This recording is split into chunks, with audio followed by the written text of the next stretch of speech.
الرحیم سیدنا کریم صلی اللہ علیہ وسلم وَأَمَّا بِنِعْمَةِ رَبِّكَ فَحَدِّثْ صدق اللہ العظیم۔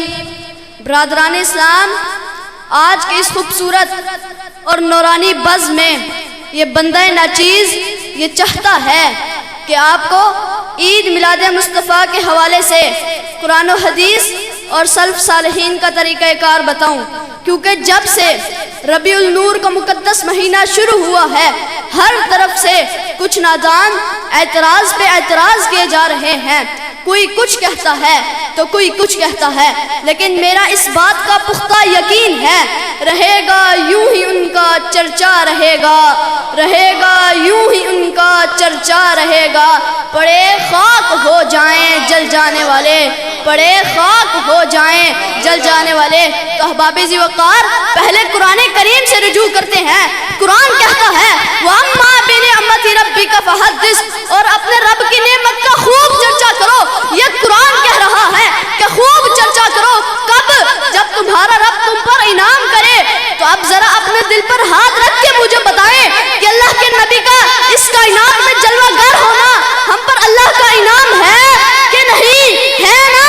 تو پھر کھول دیجئے خزانوں کے منہ، جھوم جائیے خوشی سے، تو پھر دیوانہ وار شامل ہو جائیں جشن میلاد کی اس محافل میں اور جشن میلاد کے جلوسوں میں۔ یہ جمعے کے روز الفاروق کی مقدس سرزمین سے گلستان ضیاء الامت کی کلیاں نکل رہی ہیں اپنے نبی کے عشق میں، اپنے نبی کی آمد کا جشن منانے کے لیے۔ اگر آپ سمجھتے ہیں کہ خدا کا کلام سچا ہے اور نبی اس کائنات میں اللہ کی سب سے بڑی نعمت ہے اور اللہ کا سب سے بڑا انعام ہے، تو پھر اس جلوس کو وہ عزت بخشے، وہ پیار دے کہ دیکھنے والے دنگ رہ جائیں۔ تو احباب اب آخر میں حدیث مبارکہ سے بھی کچھ فیض حاصل کرتے ہیں۔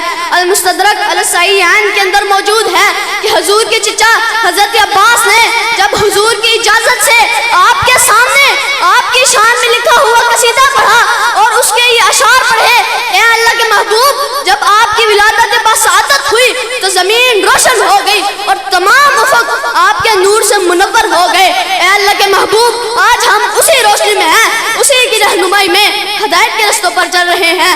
تو احباب حضرت عباس نے جب یہ اشعار پڑھے تو اللہ کے محبوب نے بے مثال خوشی و مسرت کا اظہار فرمایا اور حضرت عباس کو دعائے خیر سے نوازا۔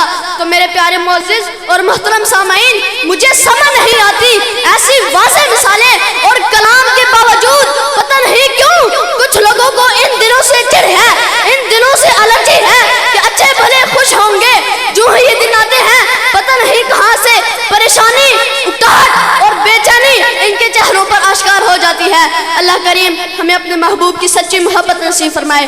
تو اب میں انہی اشعار کے ساتھ اپنی گفتگو کا اختتام کرتا ہوں کہ ان کی مہک نے دل کے غنچے کھلا دیے ہیں، ان کی مہک نے دل کے غنچے کھلا دیے ہیں، جس راہ چل دیے ہیں کوچے بسا دیے ہیں۔ جب آ گئی ہے جوش رحمت پہ ان کی آنکھیں، جب آ گئی ہے جوش رحمت پہ ان کی آنکھیں، جلتے بجھا دیے ہیں روتے ہنسا دیے ہیں۔ اللہ کیا جہنم اب بھی نہ سرد ہوگا، اللہ کیا جہنم اب بھی نہ سرد ہوگا، رو رو کے مصطفیٰ نے دریا بہا دیے ہیں، رو رو کے مصطفیٰ نے دریا بہا دیے ہیں۔